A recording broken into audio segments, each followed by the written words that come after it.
Saya bersyukur siang hari ini bisa sama-sama dengan warga makan siang bareng.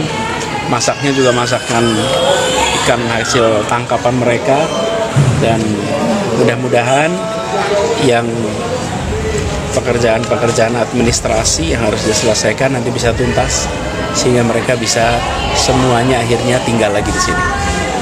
Karena tinggal administrasi aja. Pak, tadi menanggapi keluhan warga, Pak, banyak yang belum bisa menempati, fasilitasnya juga belum terpenuhi dan lain-lain, bagaimana, Pak? Ya, ada unit B dan D itu sudah tuntas, warganya juga semua sudah bisa masuk, dan di situ sudah ada sebuah prosedur yang dijalankan. Jadi itu tinggal diulang di unit-unit yang lain. Nah, mudah-mudahan kalau sekarang saya hanya bisa mengharapkan dan mendoakan. Dapat kabar sebenarnya mendadak ya, katanya Pak Anies mau datang Jumat pagi. Jadi kita ya namanya kedatangan Pak Anies ya kan, sudah lama juga nggak jumpa, udah gitu selagi dia masih gubernur dia sering kemari, tapi pasca sudah tidak menjabat dia juga sibuk dengan capresnya atau keliling daripada keliling Indonesia pastinya. Dia selepas sholat Jumat di daerah Kampung Tanah Merah, dia sekitar kemari jam 1 dengan agenda sebenarnya silaturahmi doang. Silaturahmi, jadi setelah dia naik haji teringat dia ketemu beliau. Oh gitu. Jadi yang Sabang itu kedua setelah naik haji, bulan hajinya itu Kampung Tanah Merah, dan keduanya Kenapa Presiden Jokowi kepo untuk mengetahui siapa calon wakil Presiden Anies Baswedan ya? Kira-kira kenapa, saudara sekalian? Ya ada beberapa jawaban tentunya. Jokowi tidak ingin, ini analisis ya, berdasarkan yang berkembang selama ini, Jokowi ya tidak mau kalau yang menjadi presiden atau terpilih menjadi presiden adalah Anies Baswedan tentunya.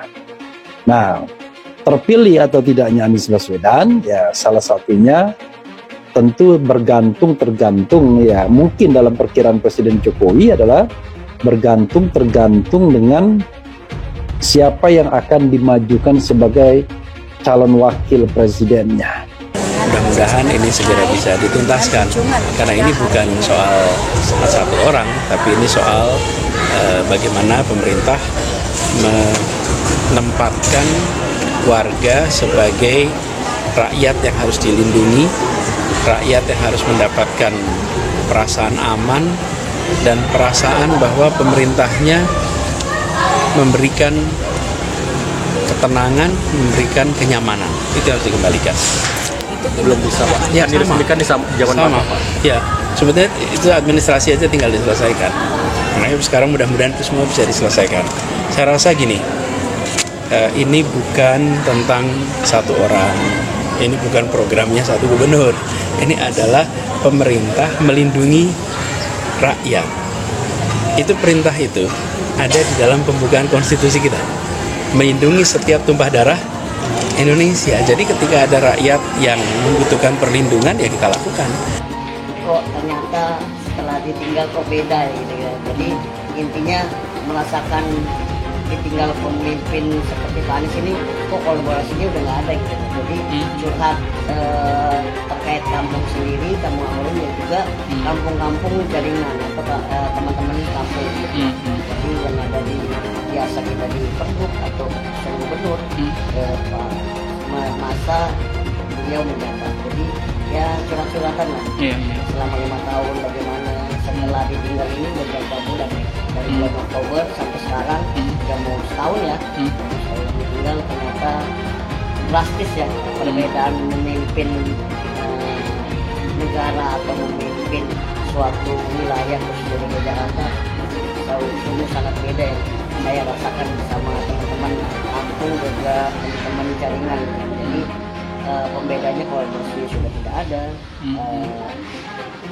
komunikasi juga sudah jarang dengan pemerintah gitu. Jadi sambangi Kampung Akuarium, warga sekitar, Anies Baswedan the real leader bukan dealer. Dikutip dari ayojakarta.com, calon Presiden Koalisi Perubahan untuk Persatuan Anies Baswedan kembali mengunjungi Kampung Akuarium. Kampung Akuarium merupakan salah satu wilayah di Jakarta yang dibangun di masa kepemimpinan Gubernur DKI Jakarta, Anies Baswedan. Dibangun pada era kepemimpinan Anies Baswedan di tahun 2017-2022.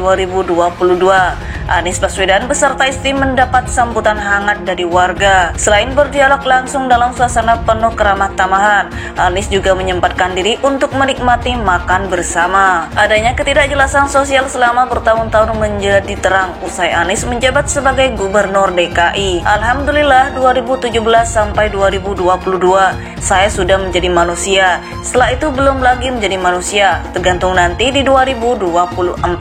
Seluruh warga. Pada kesempatan yang sama, Anies Baswedan yang baru kembali dari Tanah Suci juga memberikan sejumlah oleh-oleh.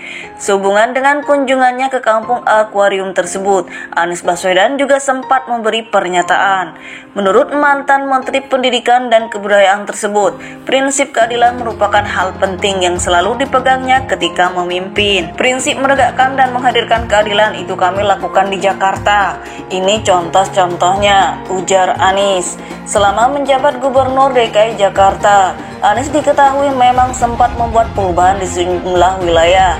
Dengan kesadaran akan pentingnya prinsip keadilan tersebut, maka sejumlah wilayah di ibu kota kemudian difasilitasi ruang untuk bisa lebih berkembang. Bukit Duri, Tanah Merah, Kampung Kunir, serta Kampung Akuarium dan wilayah lain merupakan daerah yang ikut merasakan perubahan tersebut, dan perkembangan tersebut akan terus dilakukan secara merata dan lebih luas oleh Anies untuk seluruh wilayah Indonesia. Dan prinsip yang sama ini akan digunakan untuk seluruh Indonesia. Ini semua bisa dilakukan sesuai prosedur, asal ada kemauan, imbuhnya. Selain mendapat liputan dari berbagai media, kunjungan Anies ke Kampung Akuarium juga diunggah ke akun jejaring sosial pribadinya. Unggahan Anies di akun Instagramnya tersebut kemudian mendapat banyak pujian, komentar, serta pernyataan dukungan. Selain itu, ada juga warganet yang mengomentari bahwa Anies merupakan sosok capres berbeda dengan lainnya. The real leader bukan dealer, tulis warganet pemilik akun _akto yang dikutip Ayo Jakarta pada Rabu 19 Juli 2023. Prinsip menegakkan dan menghadirkan keadilan itu kami lakukan di Jakarta. Ini contoh-contohnya, ujar Anies. Selama menjabat Gubernur DKI Jakarta, Anies diketahui memang sempat membuat perubahan di sejumlah wilayah. Dengan kesadaran akan pentingnya prinsip keadilan tersebut, maka sejumlah wilayah di ibu kota kemudian difasilitasi ruang untuk bisa lebih berkembang.